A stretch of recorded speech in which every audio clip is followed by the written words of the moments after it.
Antes de começar o vídeo, deixe seu like e inscreva-se no canal. Assim você me ajudará a fazer mais vídeos para vocês. E depois que assistir, comente qual foi o relato que você mais gostou.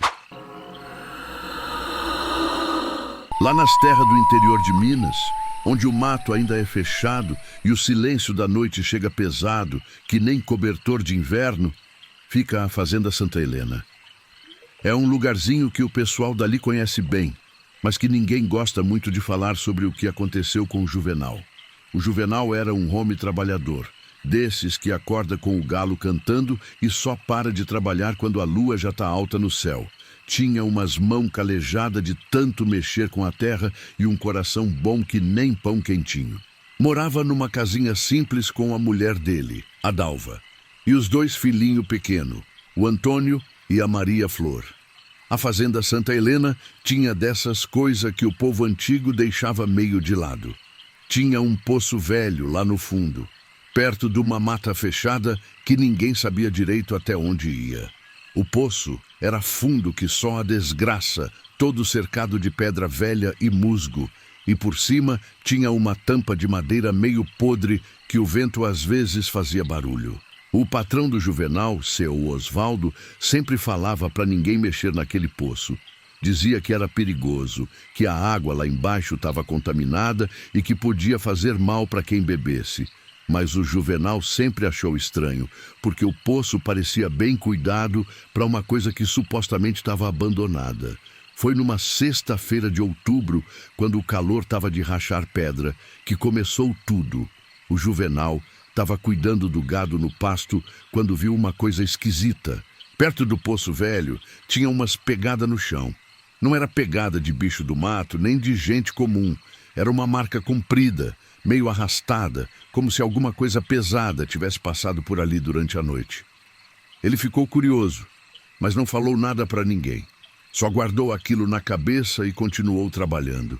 Mas quando a noite chegou e ele foi para casa, não conseguia tirar aquelas marcas da mente. A Dalva percebeu que ele estava estranho e perguntou o que tinha acontecido. Não é nada não, Dalva. Só uns negócios esquisitos que eu vi hoje. Ele respondeu, mas ela conhecia o marido bem e sabia que alguma coisa estava incomodando ele. Na noite seguinte, o Juvenal não conseguiu dormir direito. Ficava virando de um lado para o outro na cama, até que decidiu se levantar para tomar uma água. Foi quando escutou um barulho lá de fora. Era um som baixinho, como se alguém tivesse arrastando alguma coisa pesada pelo chão. Ele foi até a janela e olhou para fora. A lua estava cheia e iluminava bem o terreiro. Não viu nada de estranho a princípio, mas o barulho continuava. Vinha lá da direção do poço velho. O coração do Juvenal começou a bater mais forte, mas ele se convenceu de que devia ser só algum bicho do mato procurando água. No outro dia, quando foi trabalhar, encontrou mais pegada perto do poço. Dessa vez era diferente. Parecia que tinha mais de uma coisa por ali, e as marcas estavam mais profundas na terra, como se o que quer que fosse tivesse ficado mais tempo no lugar. O Juvenal resolveu falar com o seu Osvaldo sobre aquelas pegadas estranhas. O patrão ficou meio sem graça quando escutou a história e falou rapidinho que devia ser só capivara ou algum bicho assim que estava indo beber água no poço durante a noite. Mas alguma coisa no jeito dele falar não convenceu o Juvenal. Seu Osvaldo, o senhor tem certeza que aquele poço está mesmo abandonado?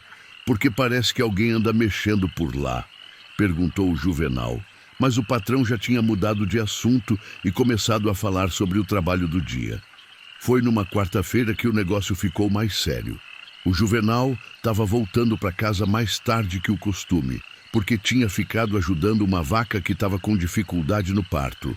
O sol já tinha se escondido atrás da serra e a escuridão estava chegando rápido. Quando passou perto do poço, viu que a tampa de madeira estava meio deslocada. Nunca tinha visto ela assim antes. Sempre que passava por ali, a tampa estava bem no lugar. Chegou mais perto para dar uma olhada e sentiu um cheiro estranho vindo de dentro do poço. Não era cheiro de água parada nem de bicho morto. Era outra coisa, um cheiro meio doce e meio podre ao mesmo tempo.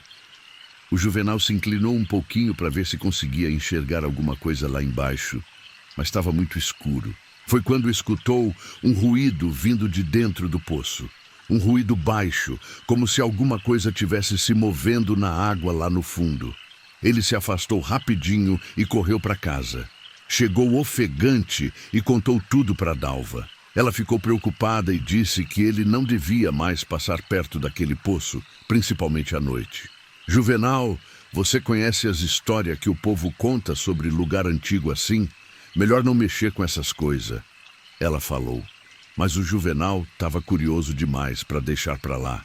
Na noite seguinte, mesmo contra a vontade da Dalva, ele resolveu ficar acordado para ver se conseguia descobrir o que estava acontecendo. Se escondeu atrás de umas moitas perto da casa, de onde dava para ver o poço, e ficou esperando. Era quase meia-noite quando começou. Primeiro foi aquele som de coisa sendo arrastada que ele já tinha escutado antes. Depois, a tampa do poço começou a se mover sozinha, bem devagarzinho. O Juvenal segurou a respiração e ficou observando. Do poço começou a sair uma luz fraquinha, meio azulada. Não era luz de lamparina nem de lanterna. Era uma luz estranha, que parecia pulsar como se tivesse vida própria. E junto com a luz, começou a sair alguma coisa de dentro do poço. O que o Juvenal viu fez o sangue dele gelar. Era uma coisa que não dava para descrever direito. Parecia uma pessoa, mas ao mesmo tempo não era. Era alta demais, magra demais, e se movia de um jeito que não era natural. Os braços eram compridos que nem galho de árvore seca, e onde deveria ter o rosto, só tinha uma sombra escura.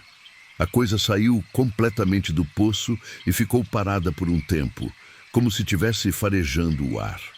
Depois começou a andar em direção à mata fechada, deixando aquelas pegadas estranhas que o Juvenal tinha visto antes. Ele ficou ali escondido, tremendo que nem vara verde, até a coisa desaparecer no meio do mato. Só então se atreveu a voltar para casa. Não conseguiu dormir o resto da noite e no outro dia estava com uma cara tão ruim que a Dalva logo percebeu que alguma coisa tinha acontecido. O Juvenal contou tudo para ela, mas a mulher achou que ele estava imaginando coisa por causa do cansaço do trabalho. Falou que ele estava precisando descansar mais e não ficar andando por aí de noite. Mas o Juvenal sabia o que tinha visto e começou a reparar em outras coisas estranhas na fazenda. O gado ficava inquieto durante a noite, mugia sem parar e se juntava tudo num canto do pasto, bem longe do poço. Os cachorros da fazenda também estavam estranhos, latiam para o poço toda a noite e durante o dia evitavam passar perto de lá. O seu Osvaldo começou a ficar nervoso com as perguntas do Juvenal sobre o poço. Sempre que ele tocava no assunto, o patrão mudava de conversa rapidinho ou arrumava alguma desculpa para sair de perto. Foi então que o Juvenal resolveu procurar o Essiel Aristides, um velho da região que conhecia todas as histórias e lenda do lugar. O Essiel Aristides morava numa casinha simples na beira da estrada e era conhecido por saber de tudo que acontecia naquelas terras há décadas. Quando o Juvenal contou sobre o poço e o que tinha visto, o rosto do velho mudou completamente. Ele ficou sério que nem padre na missa e falou baixinho: "Meu filho, você mexeu com coisa que não devia. Esse poço da Santa Helena tem história antiga, muito antiga. O senhor Aristides contou que antes da fazenda ser do Seu Osvaldo, tinha pertencido a uma família que ninguém mais lembrava direito o nome. Essa família tinha desaparecido de uma hora para outra, há uns 50 anos atrás. As casas tinham ficado abandonadas por muito tempo até o Seu Osvaldo comprar as terras. Mas o que ninguém sabia, continuou o velho, é que essa família mexia com coisa que não prestava. Fazia ritual estranho, invocava coisa do outro mundo.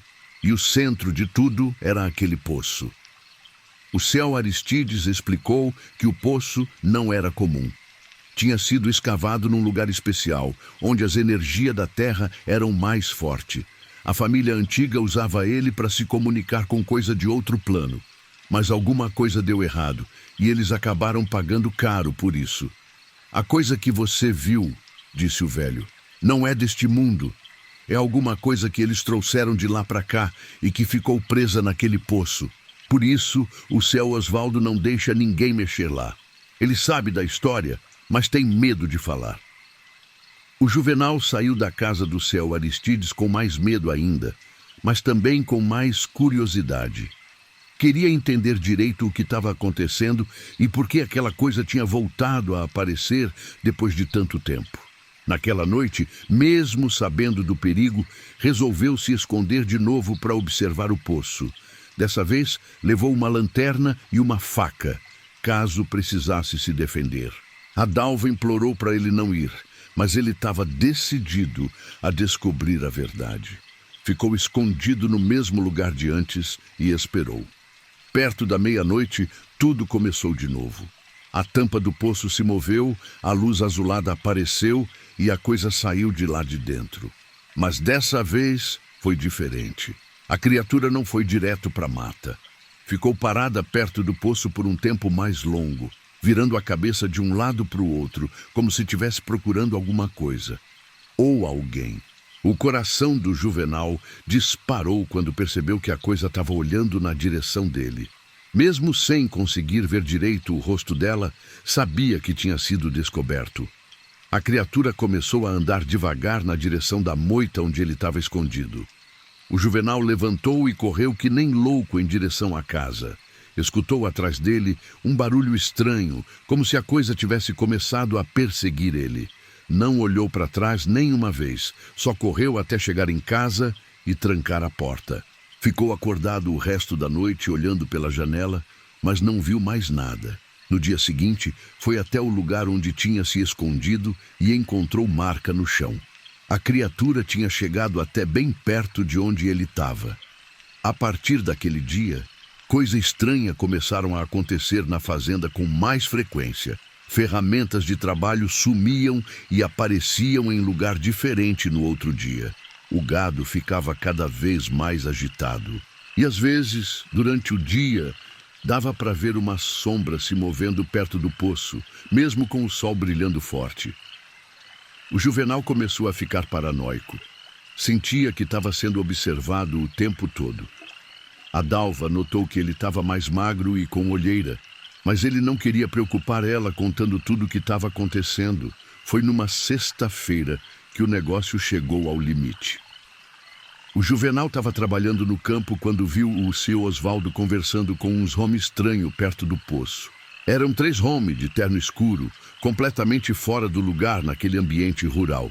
Ele se escondeu atrás de uma cerca para escutar a conversa. Não conseguiu entender tudo, mas ouviu palavras como contenção, escape e alimentação.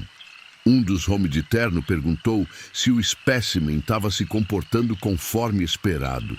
O S.O. Osvaldo respondia que estava tudo sob controle, mas que tinha um funcionário que estava fazendo pergunta demais. O Juvenal gelou quando percebeu que estavam falando dele. Ele viu alguma coisa? Perguntou um dos homens. Acho que sim, respondeu o seu Osvaldo, mas não tem como provar nada. É só um caipira ignorante. Ninguém vai acreditar nele. Os homens de terno foram embora depois da conversa, mas o Juvenal ficou com aquilo na cabeça. Começou a entender que o S.O. Osvaldo sabia muito mais sobre o poço do que deixava transparecer. E que aquela coisa não estava ali por acaso. Naquela mesma noite, resolveu fazer uma coisa arriscada. Ia tentar chegar mais perto do poço durante o dia para ver se conseguia descobrir mais alguma coisa. Sabia que era perigoso, mas a curiosidade era mais forte que o medo. No sábado de manhã, enquanto o seu Osvaldo tinha saído para a cidade, o Juvenal se aproximou do poço. De perto conseguiu ver melhor a construção. As pedras eram muito antigas e tinham um símbolo estranho gravado nelas, símbolo que ele nunca tinha visto antes. A tampa de madeira estava fechada, mas ele conseguiu mover ela um pouquinho para dar uma espiadinha lá dentro. O cheiro estranho ficou mais forte e ele conseguiu ver que o poço era muito mais fundo do que imaginava. Lá no fundo, a água parecia ter uma cor diferente, meio esverdeada. Foi quando escutou um barulho vindo de dentro do poço. Não era som de água se movendo, era outra coisa, como se alguma coisa grande tivesse se mexido lá embaixo. O Juvenal se afastou rapidinho e fechou a tampa. Estava voltando para o trabalho quando viu o seu Osvaldo chegando de volta da cidade. O patrão olhou para ele com uma cara estranha e perguntou o que ele estava fazendo perto do poço. Só passei por aqui, seu Osvaldo. Não mexi em nada, mentiu o Juvenal, mas percebeu que o patrão não acreditou. A partir daquele dia, o seu Osvaldo começou a vigiar o Juvenal mais de perto. Sempre aparecia nos lugares onde ele estava trabalhando e fazia perguntas sobre o que ele estava fazendo. O Juvenal começou a se sentir ameaçado. Conversou com a Dalva sobre a possibilidade de procurar trabalho em outro lugar, mas ela não entendia por que ele queria deixar a fazenda de repente. Foi numa terça-feira que aconteceu o pior. O Juvenal estava voltando do trabalho quando viu que a porta da sua casa estava aberta. Correu para dentro e encontrou tudo revirado. Móvel fora do lugar, gaveta aberta, papel espalhado pelo chão. A Dalva e as crianças não estavam em casa.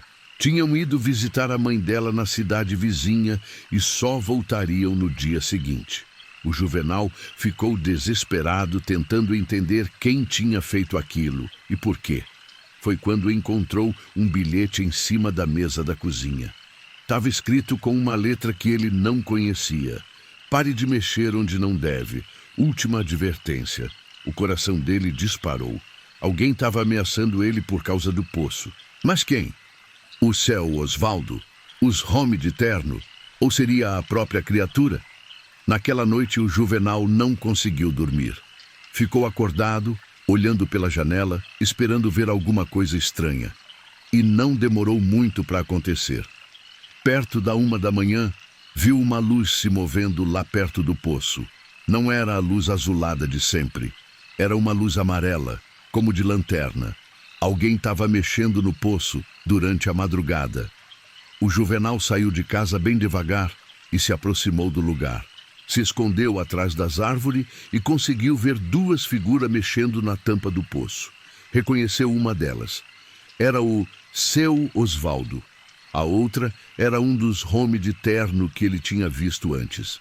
Eles estavam jogando alguma coisa dentro do poço. Parecia ser carne crua, pedaço grande que fazia um barulho quando batiam na água lá embaixo. Depois que terminaram, ficaram esperando por alguns minutos. Foi então que o Juvenal viu a coisa sair do poço de novo, mas dessa vez ela não saiu completamente. Só mostrou parte do corpo. Pegou a carne que tinha sido jogada lá e desceu de volta. O seu Osvaldo e o homem de terno pareciam satisfeitos com o que viram. Tá crescendo bem, escutou o Juvenal um deles falar. Logo vai estar pronta para transferência. Eles foram embora depois disso, mas o Juvenal ficou ali escondido, tentando processar o que tinha acabado de ver. O seu Osvaldo estava alimentando aquela coisa de propósito. Não era um acidente nem um problema que ele queria resolver. Era algo planejado. No dia seguinte, quando a Dalva voltou com as crianças, o Juvenal contou tudo para ela.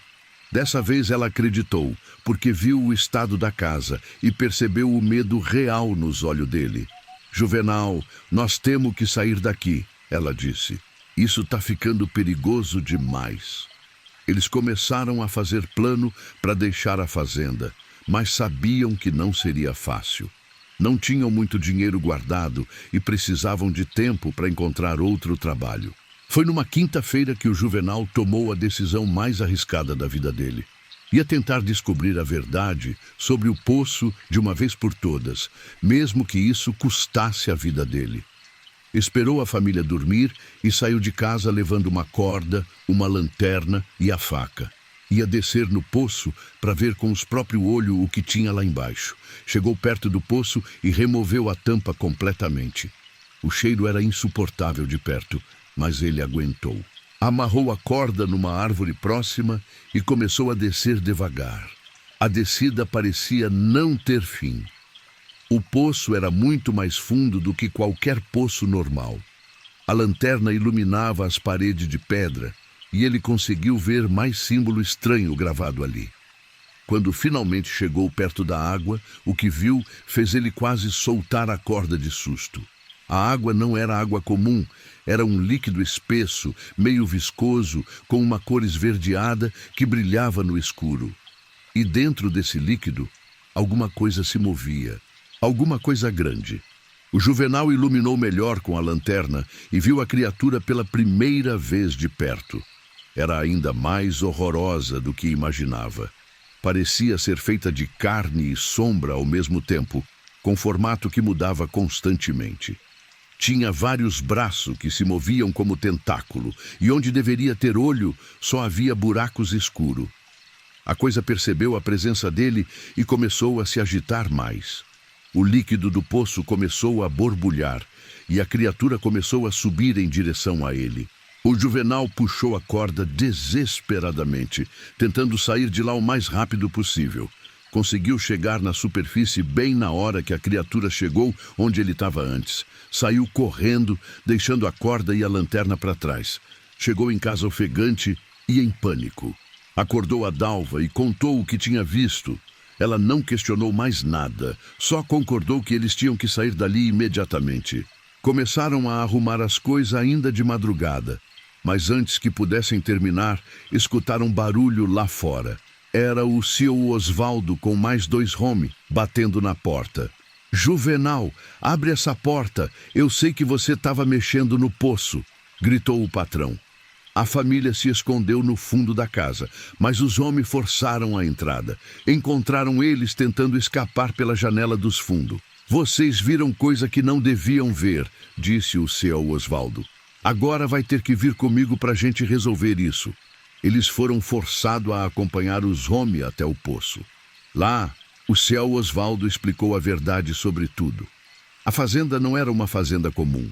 Era um laboratório disfarçado, onde uma organização secreta fazia experimento com criatura de outro mundo.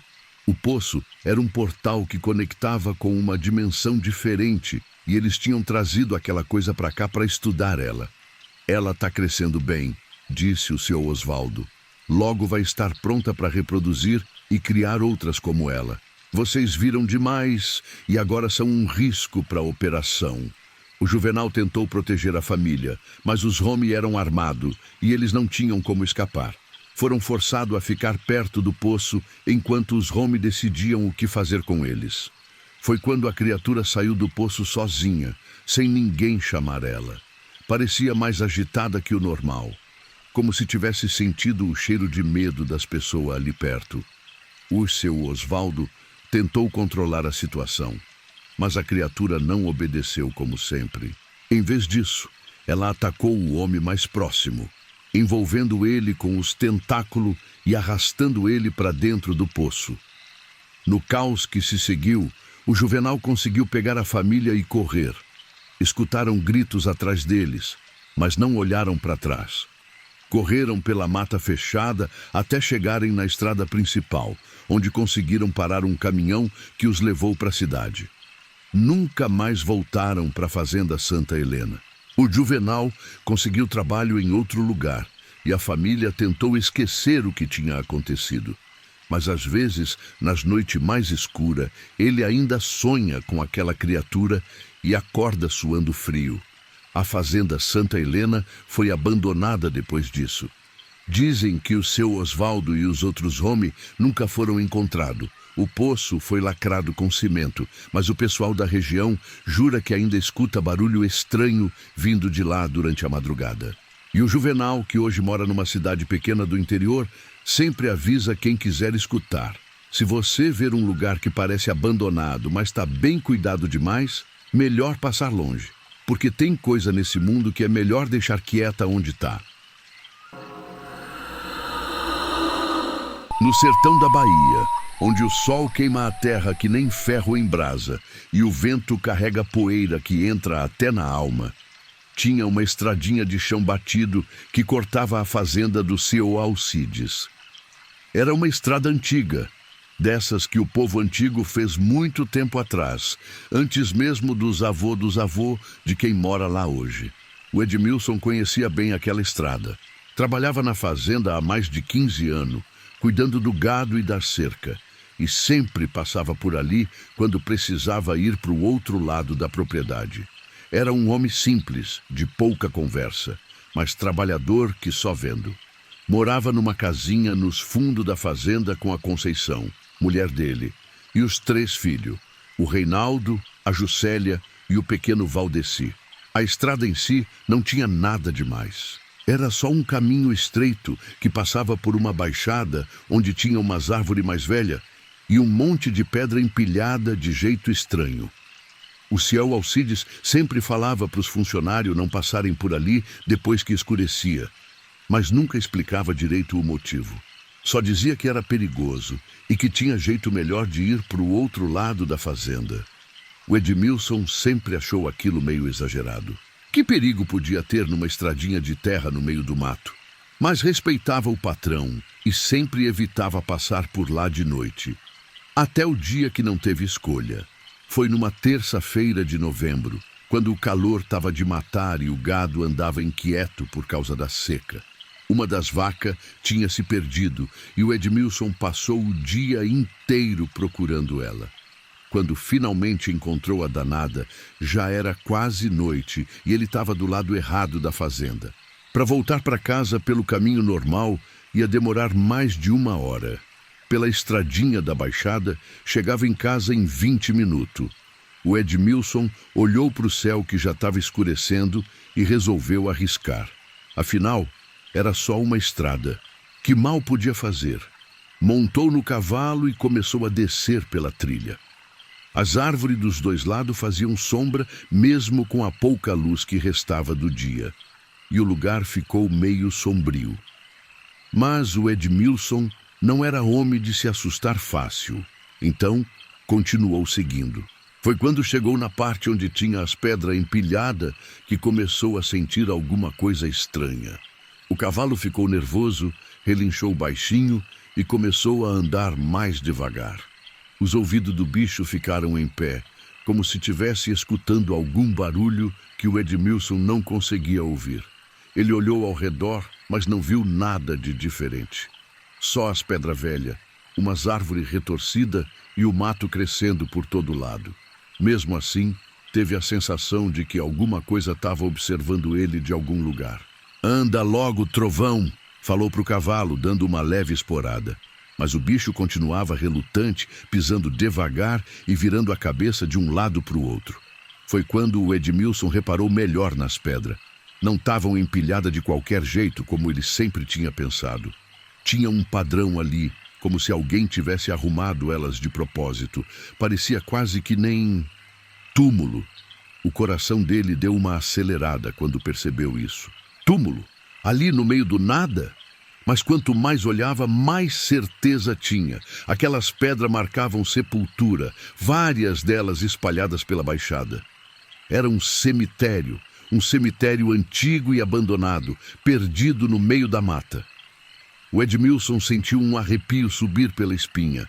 Agora entendia porque o Ciel Alcides não queria que ninguém passasse por ali de noite. Lugar de defunto não era lugar para gente viva ficar vagando depois que escurecia. Resolveu sair dali o mais rápido possível. Deu outra esporada no trovão, mas dessa vez o cavalo empacou de vez. Ficou paradinho no meio do caminho, tremendo que nem vara verde e se recusando a dar mais um passo. Que foi, trovão? Anda logo que eu quero sair daqui, insistiu o Edmilson, mas o bicho não obedeceu. Pelo contrário, começou a recuar como se quisesse voltar pelo mesmo caminho. Foi então que ele escutou um barulho baixinho, como se alguém tivesse caminhando por entre as árvores. Passos lentos, arrastado, como de quem está com dificuldade para andar. O Edmilson olhou na direção do som, mas não conseguiu ver nada por causa da escuridão que já tinha tomado conta do lugar. O barulho continuou, parecendo vir de vários lugares diferentes ao mesmo tempo. "Tem alguém aí?" ele gritou, mas não teve resposta. Só o som dos passos continuando cada vez mais próximo. O cavalo começou a ficar desesperado, relinchando alto e tentando se soltar das rédeas. O Edmilson teve que segurar firme para não ser derrubado. Foi quando viu a primeira figura. Saiu de trás de uma das árvores maior, caminhando bem devagar na direção dele. Era uma pessoa, mas tinha alguma coisa errada. Andava de um jeito estranho, meio torto, como se uma das pernas não funcionasse direito. E mesmo na escuridão, dava para ver que estava vestindo roupa velha, rasgada. "Moço, o senhor precisa de ajuda?" perguntou o Edmilson, mas a figura não respondeu. Só continuou andando na direção dele, com aquele espaço arrastado e barulhento. Foi quando mais figuras começaram a aparecer. Saíram de trás das árvores, de entre as pedras do cemitério, de lugar que parecia impossível alguém se esconder. Todas andando da mesma forma estranha, todas vestindo roupa velha e rasgada. O coração do Edmilson disparou quando entendeu o que estava vendo. Não era gente viva, não podia ser. A forma que elas se moviam, o jeito que pareciam flutuar, ao invés de pisar no chão, a sensação de frio que começou a tomar conta do ar. Era os mortos do cemitério antigo, e eles estavam vindo na direção dele. O Edmilson puxou as rédeas com força e conseguiu fazer o trovão virar e correr de volta pelo caminho. Galoparam que nem louco, ouvindo atrás deles o som dos passos se multiplicando, como se uma multidão inteira tivesse começado a seguir eles. Só pararam quando chegaram na estrada principal, longe da baixada e do cemitério. O Edmilson desmontou do cavalo e ficou ali parado, tentando recuperar o fôlego e entender o que tinha acabado de acontecer. Chegou em casa mais tarde, tremendo ainda e com uma cara tão ruim que a Conceição logo percebeu que alguma coisa tinha acontecido. Ele contou tudo para ela, mas a mulher achou que ele estava imaginando coisa por causa do cansaço e do susto de ter se perdido no escuro. "Edmilson, você sabe como é lugar escuro. A gente vê coisa que não existe. Deve ter sido só sombra de árvore", ela falou, tentando acalmar o marido. Mas o Edmilson sabia que não tinha sido imaginação. No dia seguinte, resolveu conversar com o seu Alcides sobre o que tinha visto. O patrão ficou sério quando escutou a história e confirmou o que o Edmilson já desconfiava. "Edmilson, aquilo ali é cemitério antigo mesmo, muito antigo. De quando essa terra ainda não era fazenda", explicou o seu Alcides. "Meu avô que me contou a história. Ali era onde enterravam os escravos que morriam na fazenda antiga, antes da abolição." O seu Alcides contou que a fazenda tinha pertencido a uma família cruel, que tratava os escravos pior que bicho. Muitos morriam de maus-trato, doença e excesso de trabalho, e eram enterrados naquele cemitério improvisado na Baixada, longe da Casa Grande. Quando meu avô comprou essas terras, o povo daqui já sabia que o lugar era assombrado. Os escravos que morreram ali nunca descansaram em paz, porque foram tratados com crueldade até na hora da morte, continuou o patrão. Segundo o seu Alcides, várias pessoas ao longo dos anos tinham visto os mesmos fantasmas que o Edmilson viu. Sempre à noite, sempre caminhando pelo cemitério e pela estrada. Por isso, ele sempre orientava os funcionários a evitarem o lugar depois que escurecia. "Eles não fazem mal para ninguém", garantiu o seu Alcides. "Só querem que deixem eles em paz. Por isso eu nunca mexi naquele pedaço de terra. Deixo o mato crescer e evito passar por lá." Mas o seu Alcides não contou toda a verdade para o Edmilson. Não falou sobre as outras coisas que tinham acontecido naquelas terras ao longo dos anos. Não contou sobre o filho dele mesmo, que tinha desaparecido há 10 anos atrás, depois de passar uma noite inteira no cemitério, numa aposta besta com uns amigos. Nunca mais tinham encontrado o corpo do rapaz. O Edmilson ficou mais tranquilo, sabendo que não tinha sido o primeiro a ver aquelas aparições. E várias vezes, durante a madrugada, o pessoal escutava barulho de gente andando perto das casas. O Reinaldo, filho mais velho do Edmilson, começou a ter pesadelo toda noite. Sonhava com gente de roupa rasgada, chamando ele para ir junto com eles. A Juscelia também começou a ficar estranha. Falava que via vulto passando pela janela do quarto dela. O Edmilson começou a desconfiar que tinha alguma conexão entre o que ele viu no cemitério e os acontecimentos estranhos na fazenda. Era como se ter passado por lá de noite tivesse perturbado alguma coisa que era melhor deixar quieta. Foi numa sexta-feira que a situação ficou mais séria. O Edmilson estava voltando do trabalho quando viu uma das figuras que tinha visto no cemitério parada perto da sua casa. Era o mesmo jeito de andar estranho, a mesma roupa velha e rasgada. Ele parou a uma distância segura e ficou observando. A figura parecia estar procurando alguma coisa, andando de um lado para o outro, perto da porta da casa. A Conceição e as crianças estavam lá dentro, provavelmente sem saber de nada. O Edmilson não sabia o que fazer. Não queria chegar perto da aparição, mas também não podia deixar a família em perigo. Ficou ali parado, observando, até que a figura finalmente foi embora, sumindo entre as árvores como fumaça no vento. Quando entrou em casa, a Conceição disse que tinha escutado barulho lá fora, como se alguém tivesse mexendo na porta. As crianças também tinham escutado e ficado com medo. Edmilson, o que está acontecendo? Desde que você passou por aquela estrada, coisas estranhas não param de acontecer, reclamou a Conceição. E ela estava certa. Parecia que os fantasmas do cemitério tinham seguido ele até em casa. A situação foi piorando com o passar dos dias. O pequeno Valdeci começou a ficar doente, com febre alta que não baixava com remédio nenhum. O menino delirava durante a noite, falava que tinha gente de roupa preta querendo levar ele embora. O Edmilson ficou desesperado quando viu o estado do filho. Foi até o posto médico da cidade, mas o doutor não conseguiu encontrar nada de errado com o menino. A febre continuava e Valdeci ficava cada vez mais fraco. Foi quando a vizinha mais próxima, Dona Francisca, veio conversar com a Conceição. Era uma mulher mais velha que conhecia bem as histórias da região. Conceição, essa doença do menino não é coisa natural, ela disse. Tem jeito de criança ficar assim quando os espíritos ficam perturbados. Você precisa levar ele numa benzedeira. A Conceição não gostava muito dessas coisas de benzedeira e simpatia, mas estava desesperada vendo o filho definhar sem explicação médica. Conversou com o Edmilson e os dois resolveram procurar ajuda. O Edmilson resolveu procurar ajuda. Foi até a cidade conversar com Dona Sebastiana, uma benzedeira conhecida na região que entendia de assombração e coisa do gênero. Dona Sebastiana escutou a história toda e balançou a cabeça preocupada.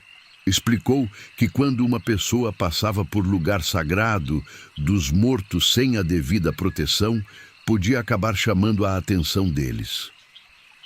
Os espíritos daquele cemitério tão inquieto há muito tempo, disse ela.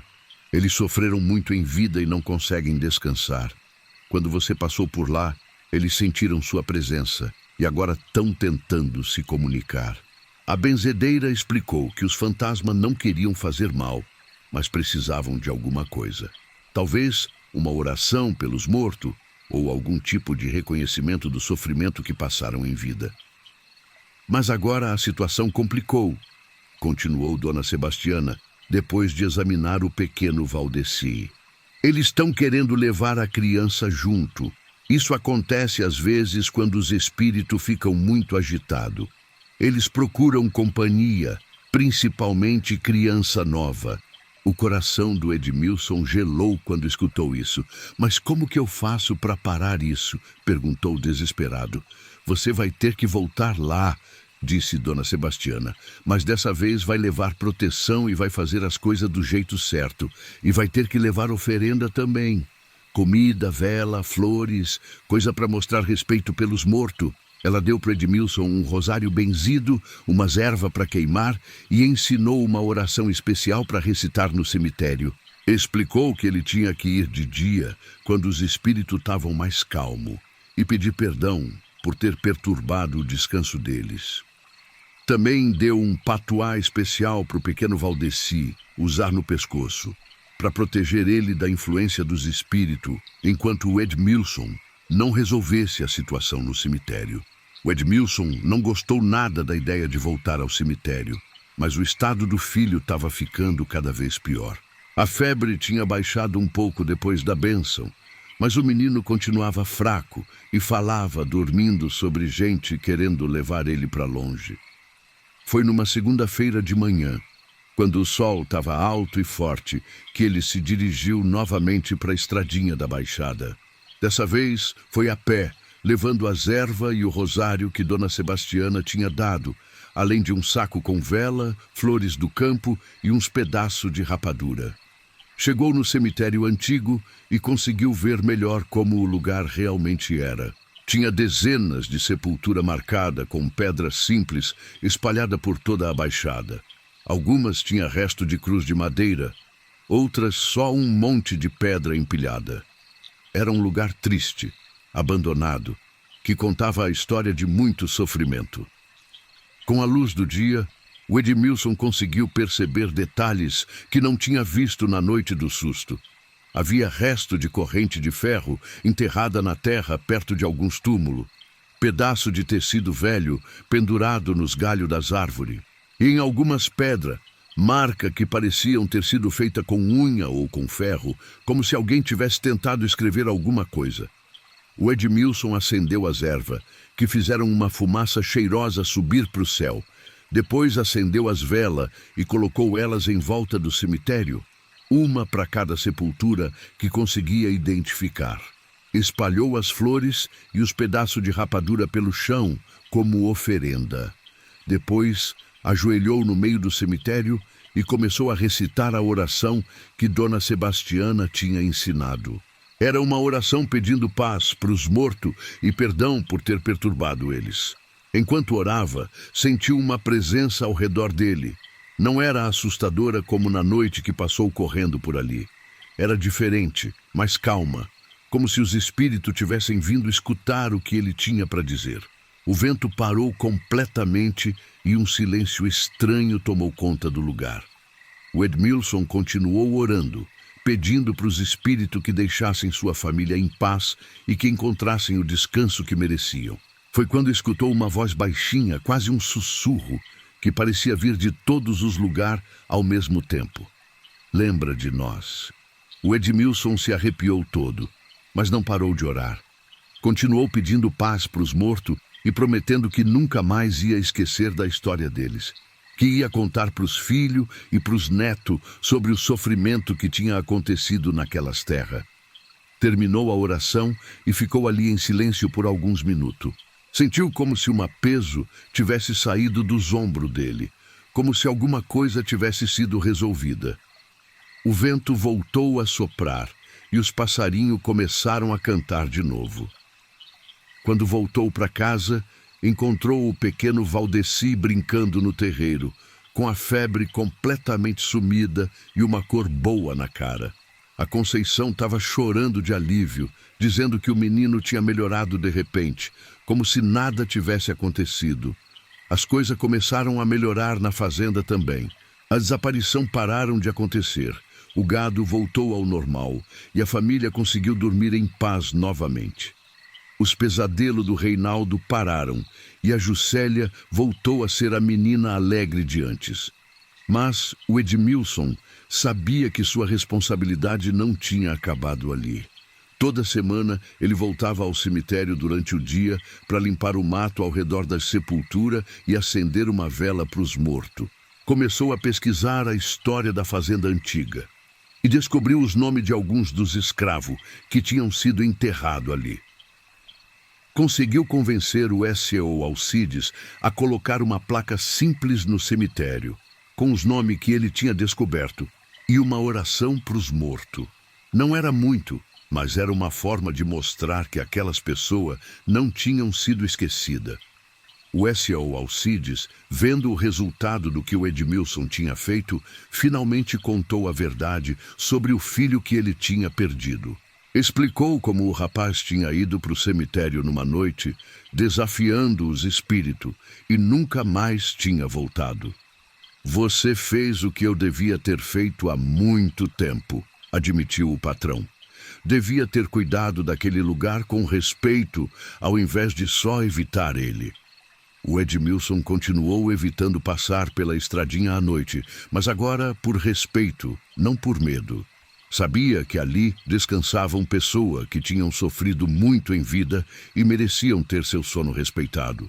Vez ou outra, quando passava pelo cemitério durante o dia por causa do trabalho, parava para fazer uma oração silenciosa pelos mortos. E sempre deixava uma florzinha do campo em cima de uma das sepulturas, como forma de lembrar que aquelas pessoas tinham existido e que o sofrimento delas não tinha sido esquecido. Com o tempo, outros funcionários da fazenda começaram a seguir o exemplo do Edmilson. Quando precisavam passar pela baixada, faziam uma oração rápida e deixavam alguma oferenda simples para os mortos. O lugar deixou de ser um local de medo e se tornou um local de memória e respeito. Anos se passaram e o Edmilson nunca mais viu os fantasmas do cemitério antigo de forma assustadora. Mas às vezes, principalmente em noite de lua cheia, ainda escutava de longe o som de passo caminhando pela baixada. Era um lembrete de que alguns lugares são sagrados e devem ser respeitados, mesmo quando parecem abandonados. Hoje, quando alguém novo chega para trabalhar na fazenda, o Ciel Alcides sempre conta a história do cemitério e da estradinha da baixada. Não para assustar, mas para ensinar respeito. Porque tem lugar nesse mundo onde a dor de muita gente ficou guardada na terra, e essa dor merece ser lembrada com dignidade. O pequeno Valdeci cresceu e se tornou um rapaz respeitoso, que sempre acompanha o pai nas visitas ao cemitério. A Juscelia virou professora na cidade e conta a história dos escravos da fazenda para os alunos dela. O Reinaldo seguiu os passos do pai e trabalha na mesma fazenda, cuidando para que o cemitério continue sendo respeitado. O Edmilson ainda mora na mesma casinha nos fundos da fazenda. Já é um homem mais velho, com cabelo grisalho e mais ruga no rosto. Mas toda vez que conta a história do cemitério perdido, os olhos dele ainda brilham com a lembrança daquela noite que mudou a forma dele ver o mundo. A Conceição, que no começo não acreditava em nada disso, hoje é uma das pessoas que mais defende a importância de cuidar do cemitério. Ela mesma vai lá, toda sexta-feira, levar flores frescas e fazer uma limpeza no lugar. Porque às vezes na vida a gente encontra coisa que não entende completamente. Mas isso não quer dizer que elas não sejam real ou que não mereçam nosso respeito.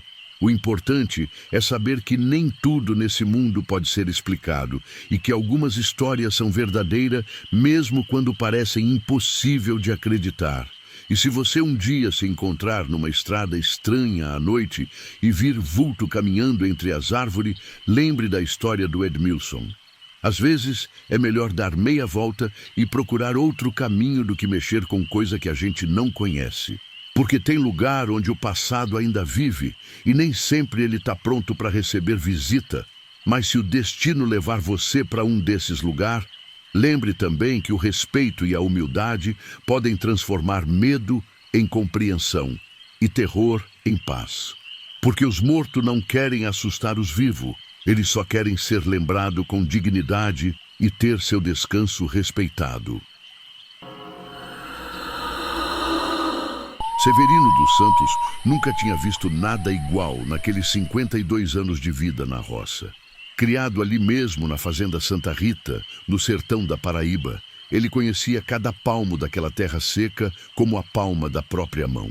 Sabia quando ia chover só de olhar para o céu, sabia qual época plantar o milho e o feijão, sabia até mesmo quando algum animal ia ficar doente antes do sintoma aparecer. Mas naquela manhã de setembro, quando acordou com o canto do galo, alguma coisa estava diferente. Não era o cheiro do ar, nem a cor do céu. Era algo que ele não conseguia explicar direito, uma sensação estranha que subia do chão e entrava pelos pés, como se a própria terra tivesse acordado também. Severino se levantou da cama de casal que dividia com Dona Carminha há mais de 30 anos. Ela ainda dormia, respirando pesado depois de uma noite mal dormida. Nos últimos dias, ela vinha reclamando de pesadelo estranho, sempre a mesma coisa. Sonhava que alguém chamava ela lá debaixo da terra, uma voz que ela conhecia, mas não lembrava de onde. Calçou as botinas velhas e saiu para fazer a ronda matinal. As galinhas estavam quietas demais no poleiro, o que já era estranho para essa hora. Normalmente elas faziam um barulho danado, ciscando e cacarejando, mas ali estava um silêncio que dava até arrepio. Foi quando ele chegou perto do curral que viu a primeira coisa fora do normal. As vacas, todas elas, estavam paradas no mesmo lugar, olhando para a mesma direção.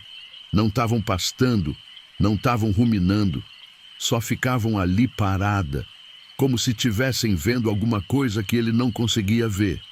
Que vocês estão olhando aí, ô bicharada?" murmurou Severino, seguindo o olhar delas.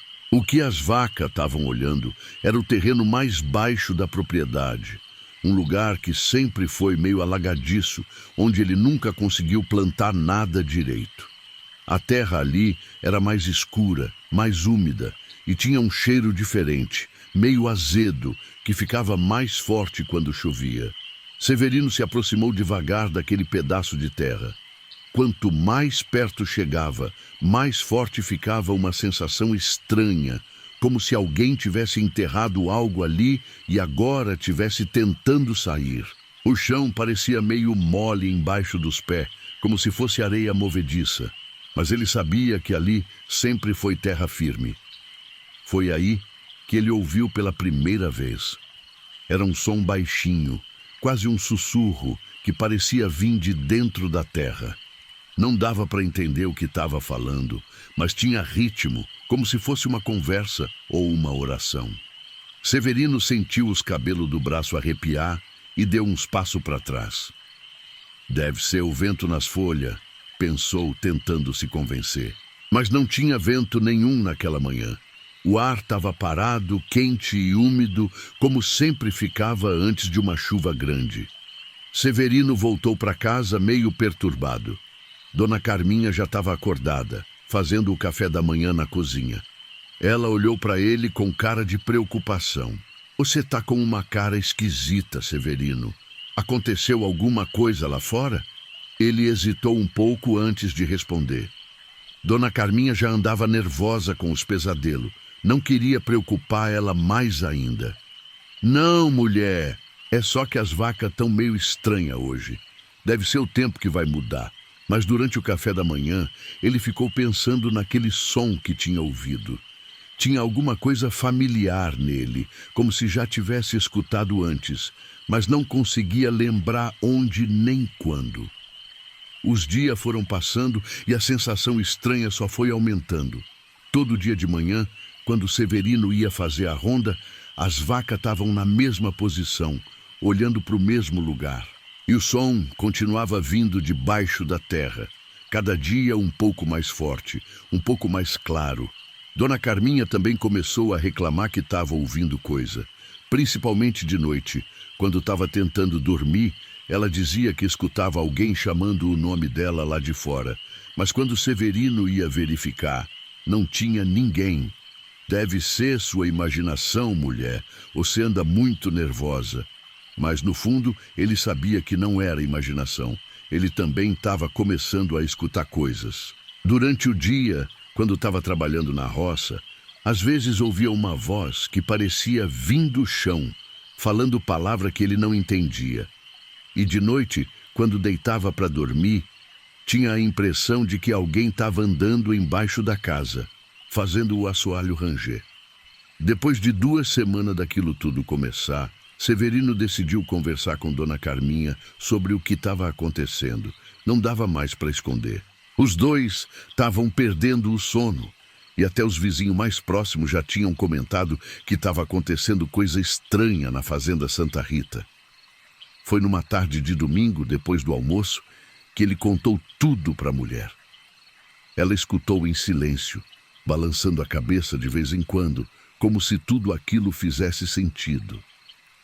Eu sabia que não era só imaginação minha, disse ela quando ele terminou. Severino, eu acho que tem alguém enterrado naquela terra. Alguém que não está descansando em paz. Mas nunca teve cemitério aqui, mulher. Essa propriedade é nossa família há mais de 70 anos. Pode ter tido alguém enterrado antes, né? Ou pode ter acontecido alguma coisa ruim e a pessoa foi enterrada escondido. Essa possibilidade nunca tinha passado pela cabeça do Severino. Ele sempre achou que conhecia toda a história daquela terra, mas agora estava começando a perceber que talvez tivesse coisa que ninguém nunca tinha contado para ele. Foi numa quinta-feira, quase um mês depois que tudo começou, que Severino resolveu cavar naquele pedaço de terra onde as vacas ficavam olhando. Ele acordou antes do sol nascer, pegou uma pá e uma enxada e foi para lá sem contar nada para Dona Carminha. O chão estava mais mole que nunca. A pá entrava fácil, como se a terra quisesse ser cavada. E quanto mais fundo ele cavava, mais forte ficava aquele cheiro azedo e mais claro ficava o som que vinha de baixo. Quando a cova já estava quase na altura do joelho, a pá bateu em alguma coisa dura. Severino limpou a terra com as mãos e viu um pedaço de madeira meio podre. Parecia ser parte de um caixão velho. O coração dele disparou. Naquela propriedade nunca teve cemitério. E ele conhecia toda a história da fazenda desde que o avô dele tinha comprado, há mais de 70 anos. Mas quando ele tentou cavar mais para ver o que tinha ali, a terra começou a fazer um barulho estranho, como se estivesse respirando. O chão em volta da cova começou a tremer, e de repente Severino ouviu claro, bem claro, uma voz que subia de dentro da terra. Severino, Severino dos Santos. A voz era de homem, grave e rouca, mas tinha alguma coisa nela que ele reconhecia.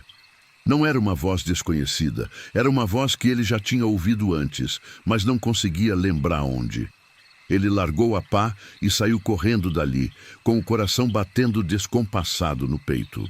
Chegou em casa ofegante e encontrou Dona Carminha na cozinha, com uma cara de susto que ele nunca tinha visto. Severino, graças a Deus você chegou. Eu estava ouvindo uma coisa terrível lá fora. Parecia que alguém estava gritando seu nome. Foi aí que ele percebeu que Dona Carminha também tinha ouvido. A voz tinha saído da terra com força suficiente para chegar até a casa, que ficava a uns 200 metros de distância. Naquela noite, eles mal conseguiram dormir. O barulho embaixo da casa estava mais forte que nunca, como se alguém estivesse cavando por baixo do assoalho. E de vez em quando, eles ouviam aquela voz chamando, não só o nome do Severino, mas também o da Dona Carminha. Carminha, Severino, venham cá. Venham ver o que eu tenho para mostrar para vocês. A voz tinha uma qualidade hipnótica, como se estivesse tentando convencer eles de alguma coisa. E o mais perturbador era que, mesmo com todo o medo que estavam sentindo, uma parte deles queria obedecer, queria ir lá fora e ver o que aquela coisa queria mostrar. Na manhã seguinte, Severino decidiu que ia procurar seu Joaquim, o vizinho mais antigo da região. Se alguém soubesse de alguma história daquela terra, seria ele. Seu Joaquim já tinha mais de 80 anos e tinha nascido e se criado ali mesmo, numa época em que a região era bem mais isolada do que hoje. Seu Joaquim morava numa casinha simples, a uns 3 quilômetros dali. Quando Severino chegou, o velho estava sentado na varanda, tomando café e olhando para o horizonte com aquele jeito de quem já viu muita coisa na vida. Bom dia, seu Joaquim. Bom dia, Severino. Senta aí. Você está com uma cara meio esquisita. O que aconteceu? Severino contou tudo. O comportamento estranho dos bichos, os barulhos que vinham debaixo da terra, a voz que chamava eles pelo nome, o caixão que ele tinha achado enterrado. Seu Joaquim escutou tudo em silêncio, com uma expressão cada vez mais séria.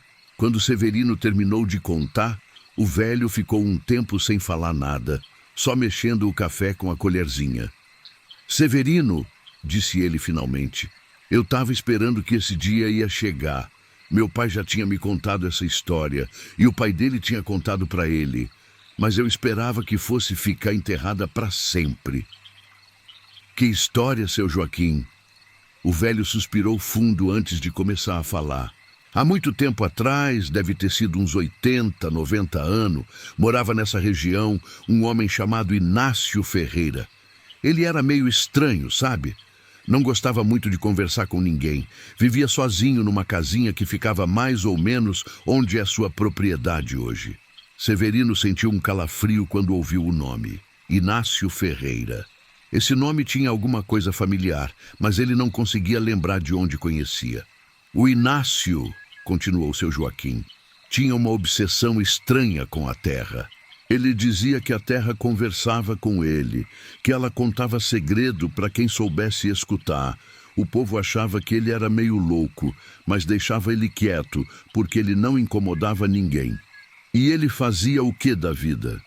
Plantava, igual todo mundo. Mas tinha uma diferença. As plantas dele cresciam de um jeito que ninguém nunca tinha visto. O milho dele dava espiga 3 vezes maior que o normal. O feijão dele nunca dava praga. A mandioca dele rendia o dobro de farinha. O pessoal começou a achar que ele sabia alguma coisa que os outros não sabiam. Seu Joaquim parou para tomar mais um gole de café e continuou. Aí começou a acontecer coisa estranha. O Inácio começou a falar que a terra estava ensinando ele coisa nova. Coisa que os antepassados dele sabiam, mas que tinha sido esquecido. Ele dizia que embaixo do chão tinha uma sabedoria antiga, muito mais antiga que qualquer pessoa viva. Que tipo de sabedoria? Sobre o ciclo da natureza, sobre como fazer as plantas crescer sem precisar de chuva, sobre como conversar com os bichos, sobre como prever as mudanças do tempo com um mês de antecedência. Coisa que parecia impossível, mas que ele demonstrava que sabia fazer. Severino estava cada vez mais interessado na história. Aquilo tudo parecia ter alguma conexão com o que estava acontecendo na fazenda dele. E aí? O que aconteceu com ele? Aí é que a coisa fica mais estranha, disse seu Joaquim baixando a voz. O Inácio começou a falar que a terra estava chamando ele para dentro, que chegava uma hora na vida de cada pessoa que ela tinha que escolher entre continuar vivendo na superfície ou se juntar com a sabedoria que ficava embaixo. E ele escolheu? Ninguém sabe direito. Um dia ele simplesmente sumiu. A casa dele ficou abandonada e com o tempo foi caindo aos pedaços. Depois de uns anos, outras famílias foram se mudando para a região e aquela história foi sendo esquecida. Seu Joaquim parou um pouco para tomar outro gole de café, como se tivesse juntando coragem para continuar. Mas meu pai sempre dizia que o Inácio não tinha morrido, que ele tinha aprendido um jeito de entrar dentro da terra, de virar parte dela, e que um dia ele ia voltar, procurando outras pessoas para ensinar o que ele tinha aprendido. Severino sentiu a boca ficar seca. E você acredita nisso, seu Joaquim? Eu não acreditava, não. Achava que era coisa de gente velha, sabe como é. Mas agora, com o que você está me contando... O velho balançou a cabeça. Parece que o Inácio está tentando voltar. E o que você acha que eu devo fazer? Seu Joaquim ficou em silêncio por um tempo longo, olhando para o horizonte. Quando falou de novo, a voz dele estava mais baixa, quase um sussurro. Meu pai sempre dizia que se um dia o Inácio voltasse, a pessoa que ele escolhesse tinha 2 opções. Ou escutar o que ele tem para ensinar, ou sair correndo e nunca mais voltar para essa terra. E qual das 2 você acha que eu deveria escolher? Isso aí, meu filho, só você pode decidir. Mas eu vou te dizer uma coisa, se você escolher escutar, pode ser que aprenda coisa que vai mudar sua vida para sempre. Mas também pode ser que pague um preço que você não está preparado para pagar. Quando Severino chegou em casa, Dona Carminha estava esperando ele na porta com uma cara de desespero. Severino, aconteceu uma coisa terrível. Que foi, mulher? Eu fui dar comida para as galinhas e elas estavam toda morta no poleiro. todas elas. Não tinha marca de bicado, não tinha sangue, nada. Elas simplesmente estavam mortas, como se tivessem adormecido e não acordado mais. Eles foram juntos até o poleiro. As galinhas estavam todas ali, espalhadas pelo chão, com os olhos fechados e uma expressão estranhamente pacífica. Não parecia que tinham sofrido. Parecia que tinham simplesmente desistido de viver. E foi aí que Severino notou uma coisa que fez o sangue gelar nas veias. Todas as galinhas estavam com as patas voltadas para a mesma direção, para o lado do terreno onde ele tinha cavado no dia anterior. Carminha, disse ele tentando manter a voz calma, eu acho que a gente precisa sair daqui por uns dias. Tá aí? Para onde? Para casa da nossa filha, na cidade, até a gente entender melhor o que está acontecendo aqui. Mas quando eles tentaram juntar as coisas para ir embora, descobriram que não conseguiam se afastar muito da propriedade. Toda vez que chegavam na porteira, uma tontura estranha batia e eles se sentiam obrigados a voltar para casa. Era como se alguma coisa tivesse amarrando eles naquela terra, não deixando eles escapar. Naquela noite, eles tentaram dormir trancado dentro de casa, com todas as portas e janelas fechadas. Mas isso não impediu que ouvissem a voz, agora mais clara e próxima que nunca. Severino, Carminha, por que vocês estão tentando fugir de mim? Eu só quero conversar com vocês. Eu tenho tanta coisa para ensinar. A voz vinha de todas as direções ao mesmo tempo. Do chão, das paredes, do teto. Como se a própria casa tivesse virando parte daquela coisa que estava tentando se comunicar com eles. Vocês não precisam ter medo, continuou a voz. Eu já fui como vocês. Eu também tinha medo no começo, mas depois que aprendi a escutar o que a terra tinha para me ensinar, tudo ficou diferente. Durante a madrugada, Dona Carminha acordou Severino balançando ele pelo braço. Severino, acorda! Tem alguém andando lá fora! Ele se levantou e olhou pela janela. No terreno onde ele tinha cavado, agora tinha uma figura parada. Era difícil ver direito na escuridão, mas parecia ser um homem alto, magro, vestido com roupa velha. A figura não se mexia, só ficava ali parada, como se estivesse esperando alguma coisa. Você tá vendo aquilo ali, Carminha? Tô vendo sim. Quem que pode ser? Eles ficaram observando pela janela por quase 1 hora. A figura permanecia imóvel, mas tinha alguma coisa nela que parecia familiar. Não conseguiam ver o rosto direito, mas o jeito que ela ficava parada, a forma do corpo, tinha alguma coisa que eles já tinham visto antes. Foi quando o sol começou a nascer que a figura finalmente se mexeu. Ela virou na direção da casa e acenou, um aceno lento e deliberado. E mesmo com a distância, eles puderam ver que ela estava sorrindo. Quando a luz do dia ficou mais forte, a figura desapareceu. Simplesmente sumiu, como se nunca tivesse tido ali. Durante os dias que se seguiram, outras coisas estranhas começaram a acontecer. As plantas da horta de Dona Carminha começaram a crescer de um jeito descontrolado. O pé de tomate que ela tinha plantado há poucos dias já estavam com fruto maduro. O milho que Severino tinha plantado no mês anterior já estava pronto para colher, mesmo sendo impossível para a época. E mais estranho ainda, as plantas pareciam ter desenvolvido uma espécie de inteligência própria. Elas se mexiam mesmo sem vento, como se estivessem tentando se comunicar. As folhas do milharal faziam um barulho que parecia conversa, um sussurro constante que lembrava o som que vinha debaixo da terra. Foi numa segunda-feira, 2 semanas depois do primeiro encontro com a figura misteriosa, que Severino decidiu enfrentar a situação de vez. Ele não aguentava mais viver naquele estado de medo e incerteza. Carminha, disse ele durante o café da manhã, eu vou conversar com aquela coisa hoje. Você tá louco, Severino? E se acontecer alguma coisa com você? Se acontecer, pelo menos a gente vai saber o que essa criatura quer. Não dá mais para continuar vivendo assim. Ele passou a manhã se preparando. Tomou banho, vestiu a roupa de domingo e até rezou um Pai Nosso, mesmo não sendo muito religioso.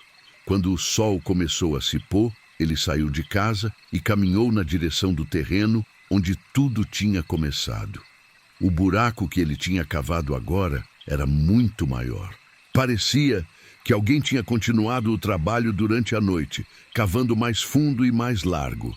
E do fundo do buraco saía aquele brilho esverdeado que ele já tinha visto antes. Severino se aproximou da borda e olhou para baixo. O que ele viu o deixou sem palavra. Lá no fundo, a terra não era mais terra, era uma substância luminosa, viscosa, que se mexia devagar como se tivesse vida própria. E no meio dessa substância, ele podia ver formas que pareciam ser pessoas, ou o que restava delas. "Finalmente vocês vieram", disse uma voz familiar. Severino se virou e viu a figura que tinha aparecido na noite anterior. Agora, com a luz do entardecer, ele conseguia ver melhor. Era realmente um homem, mas tinha alguma coisa errada com ele. A pele dele era meio esverdeada, como se tivesse sido tingida pela mesma substância que brilhava no fundo do buraco. E os olhos dele tinham uma luz própria, como os olhos de gato no escuro. "Quem é você?" perguntou Severino, tentando controlar o medo. "Eu sou Inácio Ferreira, e vocês são os novos escolhidos." O homem falou com uma voz que parecia vir de dentro da terra. Era a mesma voz que tinha chamado eles durante todas aquelas noites. "Escolhido para quê?" "Para aprender o segredo que a terra guarda. Para se tornarem parte de alguma coisa muito maior e mais antiga do que vocês podem imaginar." Inácio se aproximou de Severino, e quando ele chegou mais perto, Severino pôde sentir um cheiro estranho, meio doce e meio podre, como fruta muito madura. A terra tem memória, Severino. Ela lembra de tudo que já aconteceu nela, cada pessoa que já pisou nela, cada animal que já morreu nela, cada planta que já cresceu nela. E essa memória pode ser compartilhada com quem souber como acessar ela. E como é que se acessa essa memória? Sendo parte dela, descendo para onde a verdadeira sabedoria fica guardada. Embaixo da superfície, onde as raízes mais profundas chegam, onde os mortos se misturam com os vivos para criar vida nova. Severino olhou de novo para o buraco. A substância luminosa parecia pulsar, como um coração gigante. "E se eu não quiser?" "Vocês já são parte disso, Severino. Desde o momento que pisaram nesta terra, vocês se tornaram conectados com ela. A única diferença é se vocês vão resistir até o fim ou se vão aceitar de boa vontade." Foi nesse momento que Dona Carminha apareceu, correndo na direção deles. "Severino, não deixa essa coisa te engana." Mas quando ela chegou perto, Inácio sorriu para ela com aquele sorriso estranho. "Dona Carminha, que bom que a senhora veio também. Agora a gente pode começar de verdade." A substância no fundo do buraco começou a subir pelas paredes, como água enchendo um poço. Mas não era água. Era alguma coisa viva que se mexia com propósito, que queria chegar até eles. "Não tenham medo", disse Inácio. "É como voltar para casa depois de uma viagem muito longa. Vocês vão entender coisas que nunca imaginaram que existiam. Vão sentir a conexão com todos os seres vivos que já passaram por esta terra." A substância já tinha saído do buraco e estava se espalhando pelo chão, criando uma poça luminosa em volta dos três. Severino tentou correr, mas descobriu que os pés dele estavam grudados no lugar. "A terra escolheu vocês", continuou Inácio, "porque vocês cuidaram bem dela durante todos esses anos. Porque vocês respeitaram ela e plantaram nela com carinho. Agora é hora dela retribuir esse carinho." Dona Carminha tentou gritar, mas a substância já tinha chegado nos pés dela e estava subindo pelas pernas. Em vez de dor, ela sentiu uma sensação estranha de paz, como se toda a preocupação e todo o medo tivessem desaparecido de repente. "Não lutem contra", disse Inácio. "Deixem ela entrar em vocês. Ela vai mostrar coisas maravilhosas." Severino sentiu a substância chegar até o peito. Era morna e reconfortante, como um abraço, e junto com ela vieram imagem e sensação que ele nunca tinha experimentado antes. Ele podia sentir a história completa daquela terra. Podia ver os índios que tinham vivido ali séculos atrás. Podia sentir a dor dos escravos que tinham trabalhado nela. Podia experimentar a alegria das famílias que tinham plantado e colhido nela durante geração. Mas não era só memória humana. Ele também podia sentir a memória das árvores, dos bichos, até mesmo das pedras. Era como se toda a experiência de vida que já tinha acontecido naquele lugar tivesse sido preservada e agora tivesse sido compartilhada com ele. Agora vocês entendem, disse a voz de Inácio, que agora parecia vir de dentro da própria cabeça do Severino. A terra não é só um lugar onde a gente planta, ela é um ser vivo, com memória e inteligência. E vocês acabaram de se tornarem parte dessa inteligência. Dona Carminha, que já estava quase completamente coberta pela substância, teve a mesma revelação. Ela podia sentir cada raiz de cada planta que ela já tinha cuidado. Podia experimentar a gratidão das verduras que ela tinha regado, o alívio das galinhas que ela tinha alimentado, até mesmo a satisfação da terra quando recebia a chuva. Isso é... Ela tentou falar, mas a substância já tinha chegado na garganta dela. É o que sempre deveria ter sido, completou a voz de Inácio. Humano e natureza vivendo como uma coisa só. Sem separação, sem dominação, só harmonia pura. Quando a substância finalmente cobriu completamente os dois, Severino e Dona Carminha sentiram suas consciências se expandindo além de qualquer coisa que tinham imaginado possível. Eles ainda eram eles mesmos, mas também eram parte de alguma coisa infinitamente maior. Podiam sentir cada animal na região, cada planta, cada micro-organismo no solo. Podiam prever as mudanças do tempo com um mês de antecedência. Podiam fazer as plantas crescer com só pensar nelas. Podiam se comunicar com os bichos através de uma linguagem que não precisava de palavra. E mais importante, eles entenderam que não tinham morrido. Tinham simplesmente evoluído para uma forma de existência mais completa, onde a fronteira entre vida e morte, entre humano e natureza, não existia mais. Quando o sol nasceu na manhã seguinte, não tinha mais ninguém andando na fazenda Santa Rita. Mas se alguém chegasse lá e prestasse atenção, ia perceber que a propriedade tinha mudado de um jeito inexplicável. As plantas cresciam mais rápida e mais forte que o normal. Os animais pareciam mais calmo e mais inteligente.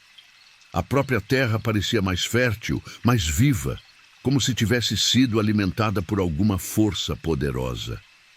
E de vez em quando, principalmente durante as noites mais silenciosas, dava para escutar vozes baixinhas vindo do chão. Não eram vozes ameaçadoras. Eram vozes que falavam sobre plantio e colheita, sobre o ciclo da natureza, sobre a beleza de fazer parte de alguma coisa maior que você mesmo. As famílias da região começaram a comentar entre elas sobre as mudanças na propriedade abandonada. Alguns diziam que a terra ali tinha virado abençoada. Outros achavam que tinha alguma coisa sobrenatural acontecendo. Mas todos concordavam numa coisa. Quem chegava muito perto daquele lugar sentia uma atração estranha, como se alguma coisa tivesse chamando eles para entrar e nunca mais sair. 5 anos depois dos acontecimentos, um jovem casal da cidade decidiu comprar a fazenda Santa Rita. Eles tinham ouvido os boatos sobre coisa estranha, mas não acreditavam em superstição. Queriam começar uma vida nova no campo, longe da poluição e do estresse da cidade grande. O nome deles era Carlos e Maria, e eles chegaram cheios de plano e energia para transformar aquela propriedade numa fazenda modelo. Nos primeiros meses, tudo correu bem. A terra era mais fértil que eles esperavam, e as plantas cresciam com uma facilidade impressionante. Eles se parabenizavam por ter encontrado um lugar tão perfeito. Mas depois de um tempo, eles começaram a notar coisa estranha. Os bichos da propriedade se comportavam de um jeito diferente, como se soubessem coisa que eles não sabiam. E de vez em quando, principalmente de noite, eles escutavam vozes baixinha vindo de debaixo da terra. Deve ser o vento, dizia Carlos, tentando convencer a si mesmo. Mas Maria não estava tão convencida. Ela tinha crescido no interior e sabia reconhecer o som normal da natureza. E aquilo não era normal. Uma noite ela acordou com a sensação de que alguém estava chamando ela pelo nome. Olhou pela janela e viu duas figuras paradas no meio da plantação. Eram um homem e uma mulher, vestido com roupas simples, que acenavam para ela com um sorriso tranquilo. "Carlos", ela sussurrou, balançando o marido. "Acorda, tem alguém lá fora." Mas quando Carlos olhou pela janela, as figuras já tinham desaparecido. E foi assim que o ciclo começou de novo. A terra, agora enriquecida com a sabedoria e a energia de Severino, Dona Carminha e Inácio, estava pronta para receber os próximos escolhidos. Porque a verdade é que a terra nunca para de aprender, nunca para de crescer, nunca para de buscar novas formas de vida para fazer parte da sua sabedoria infinita. E lá no fundo, muito lá no fundo da fazenda Santa Rita, as vozes de todos que já se juntaram com ela continuam sussurrando o segredo da vida, esperando pelo próximo que vai ter coragem de escutar e de fazer parte de alguma coisa muito maior que eles mesmos. Uma coisa que sempre existiu, que sempre vai existir e que está sempre esperando por mais gente disposta a descobrir o que realmente significa ser parte da Terra e não só viver em cima dela.